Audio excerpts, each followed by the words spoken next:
देश में नीट की दोबारा होने वाली परीक्षा से पहले सरकार ने टेलीग्राम ऐप पर अस्थायी रोक लगा दी है। नेशनल टेस्टिंग एजेंसी यानी एनटीए की सिफारिश पर सरकार ने यह बड़ा फैसला लिया है। यह पाबंदी 22 जून तक लागू रहेगी। इसके साथ ही टेलीग्राम का मैसेज बदलने वाला फीचर भी 30 जून तक पूरी तरह बंद रहेगा। जांच एजेंसी के अनुसार कुछ लोग इस ऐप का इस्तेमाल पेपर लीक के फर्जी सबूत बनाने और छात्रों से पैसा ठगने के लिए कर रहे थे। परीक्षा को पूरी तरह निष्पक्ष और सुनिश्चित बनाने के लिए सख्त कदम उठाया गया है। 21 जून को होने वाली इस परीक्षा के लिए सरकार पूरी तरह मुस्तैद है। होर्मुज़ स्ट्रेट एक बार फिर से खुल जाने का फायदा दिखने लगा है। इस साल 1 मार्च के बाद ऐसा पहली बार हुआ है कि क्रूड ऑयल का रेट $80 प्रति बैरल के नीचे आ गया है। हालांकि भारत में आज भी पेट्रोल और डीजल के दाम में कोई बदलाव नहीं हुआ है। दवाइयों की खरीद को लेकर केंद्र सरकार ने बहुत बड़ा फैसला लिया है। देश में अब बिना डॉक्टर के पर्चे के कफ सिरप या कोई भी सिरप नहीं खरीदा जा सकेगा। सरकार ने दवा नियमों में बड़ा बदलाव करते हुए सिरप को खुली बिक्री वाली सूची से बाहर कर दिया है। अब छोटे गांव में भी बिना लाइसेंस वाली दुकानों पर सिरप नहीं बेचे जा सकेंगे। सरकार ने यह सख्त कदम सिरप की गुणवत्ता सुधारने और नकली दवाओं पर रोक लगाने के लिए उठाया है। पिछले साल मध्य प्रदेश में दूसरी सिरप पीने से 26 बच्चों की मौत हो गई थी, जिसके बाद सुरक्षा नियमों को सख्त करने की मांग उठ रही थी। यह नियम तुरंत प्रभाव से लागू कर दिया गया है।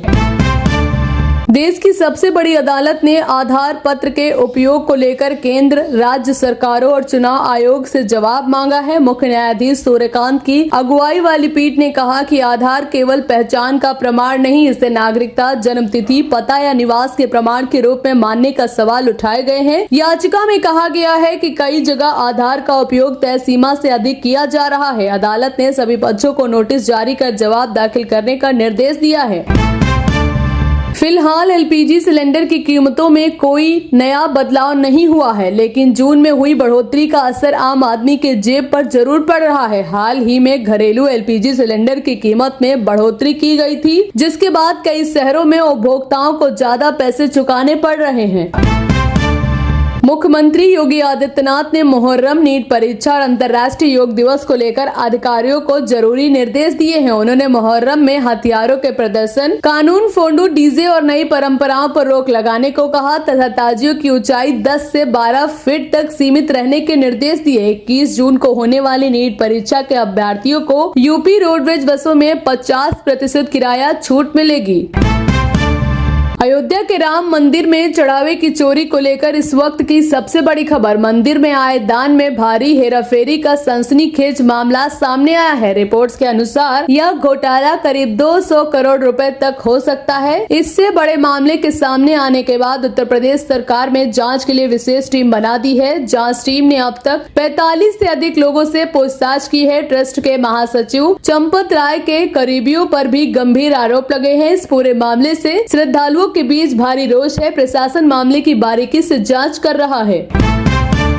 देश के मौसम को लेकर इस वक्त की सबसे बड़ी खबर, मानसून की रफ्तार धीमी होने से देश के कई राज्यों में मौसम का मिजाज बदल गया है। मौसम विभाग ने राजस्थान में भारी आंधी और बारिश का अलर्ट जारी किया है। इसके साथ ही मध्य प्रदेश के 8 जिलों और बिहार के 26 जिलों में भी तेज हवाओं के साथ बारिश की संभावना जताई गई है। दूसरी तरफ मानसून की रफ्तार थमने से उत्तर प्रदेश, बिहार, गुजरात समेत 10 राज्यों के कई शहरों में भीषण गर्मी का प्रकोप जारी है। मौसम विभाग के अनुसार अगले 4 से 5 दिनों में मौसम के आगे बढ़ने पर ही लोगों को इस उमस और तपती गर्मी से पूरी तरह राहत मिल पाएगी।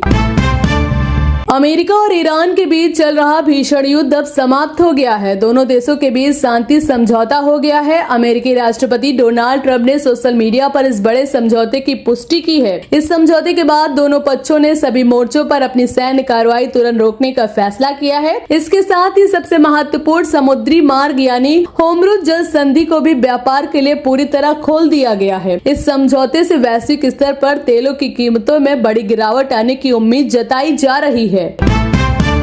फ्रांस के एवियन शहर में चल रहे बड़े वैश्विक सम्मेलन में प्रधानमंत्री नरेंद्र मोदी ने समुद्री रास्ते में भारतीय नागरिकों की सुरक्षा का बड़ा मुद्दा उठाया है। प्रधानमंत्री ने होर्मुज़ जल संधि में हुई हिंसा में भारतीयों की मौत पर गहरी चिंता जताई है। इस सम्मेलन के दौरान अमेरिकी राष्ट्रपति डोनाल्ड ट्रंप और प्रधानमंत्री मोदी की खास मुलाकात हुई है। दोनों नेताओं ने हाथ मिलाकर काफी समय तक बातचीत की। आज शाम दोनों देशों के बीच एक बेहद महत्वपूर्ण बैठक भी होने वाली है। इस बैठक में भारत और अमेरिका के बीच व्यापार, कर और निवेश से जुड़े बड़े मुद्दों पर अहम चर्चा होगी।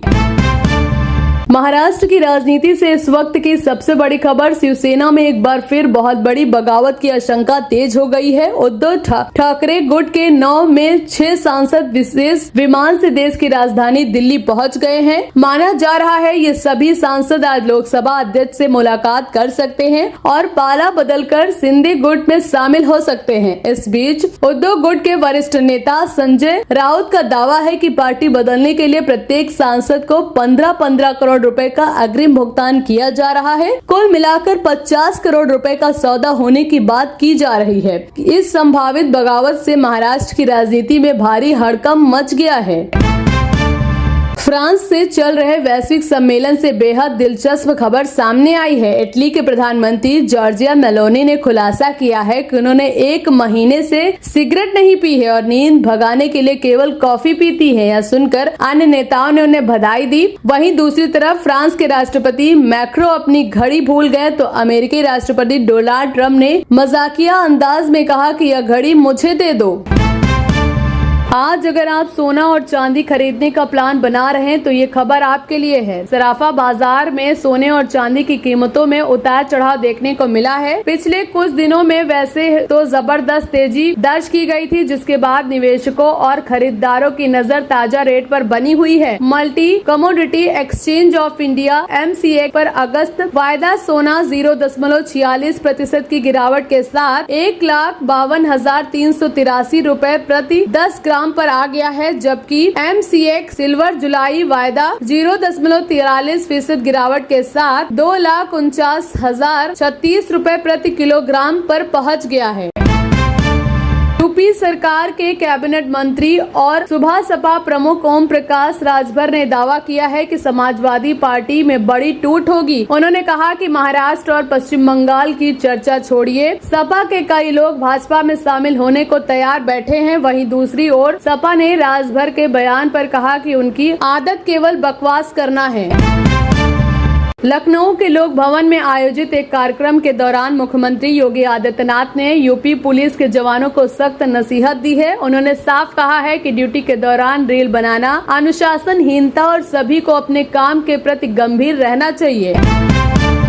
बिहार के मुख्यमंत्री सम्राट चौधरी ने अपराध के खिलाफ बड़ा बयान दिया है। उन्होंने कहा कि अब राज्य में अपराधियों का बचना नामुमकिन है। उन्होंने साफ कहा है कि अब अपराधियों के पास केवल 2 विकल्प हैं, या तो उन्हें बिहार छोड़ना पड़ेगा या फिर शमशान जाना पड़ेगा। तमिलनाडु की राजनीति से इस वक्त की सबसे बड़ी खबर, भारतीय जनता पार्टी के पूर्व प्रदेश अध्यक्ष के अन्नामलाई ने पार्टी से इस्तीफा दे दिया है। 6 साल तक भारतीय जनता पार्टी में रहने के बाद उन्होंने अब नए राजनीतिक आंदोलन की शुरुआत की है। अन्नामलाई ने सोशल मीडिया पर वीडियो जारी कर इस बात का औपचारिक ऐलान किया है। अन्नामलाई ने इस नए आंदोलन का नाम वी द लीडर, इस दल में युवाओं पर सबसे ज्यादा भरोसा जताया जा रहा है, इसलिए पार्टी की मुख्य टीम में केवल 50 साल से कम उम्र के सदस्यों को ही शामिल किया जाएगा।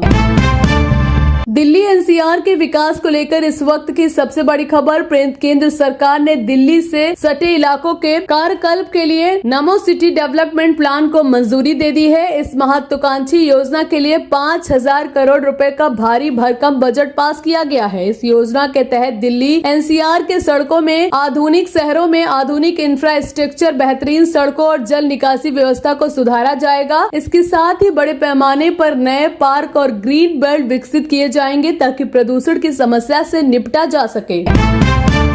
उदयपुर के गांधी ग्राउंड से इस वक्त की सबसे बड़ी खबर, महाराणा प्रताप जयंती के शुभ अवसर पर आयोजित महाकुंभ में RSS के प्रमुख मोहन भागवत मुख्य अतिथि के रूप में शामिल हुए। इस भव्य कार्यक्रम में हजारों की संख्या में लोग एकत्र हुए हैं। अपने संबोधन में संघ प्रमुख ने महाराणा प्रताप के त्याग, शौर्य और राष्ट्रभक्ति को याद करते हुए समाज को एकजुट रहने का संदेश दिया है। उन्होंने कहा है, महाराणा प्रताप का जीवन हम सभी के लिए प्रेरणा का सबसे बड़ा स्रोत है।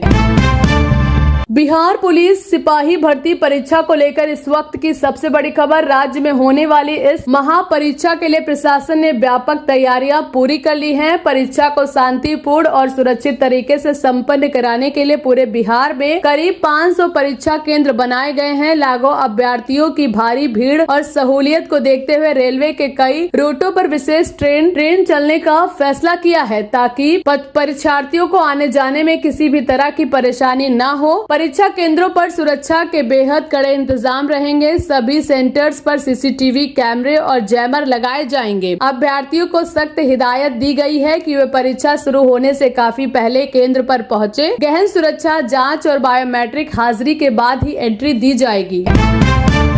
अमृतसर से इस वक्त की बड़ी खबर। पंजाब कांग्रेस के नवनिर्वाचित सांसदों ने नई दिल्ली में पार्टी के राष्ट्रीय अध्यक्ष मल्लिकार्जुन खड़गे से मुलाकात की है। कांग्रेस सांसदों ने राज्यसभा चुनाव के निर्विरोध चुने जाने पर मल्लिकार्जुन खड़गे को बधाई और शुभकामनाएं दी। सांसदों ने कहा कि खड़गे के नेतृत्व में पार्टी को सांसद के उच्च सदन में और मजबूती मिलेगी। इस मुलाकात के दौरान पंजाब में पार्टी संगठन और आने वाले राजनीतिक कार्यक्रमों को लेकर भी चर्चा हुई है। इस बैठक से पंजाब कांग्रेस के नेताओं में भारी उत्साह देखा जा रहा है।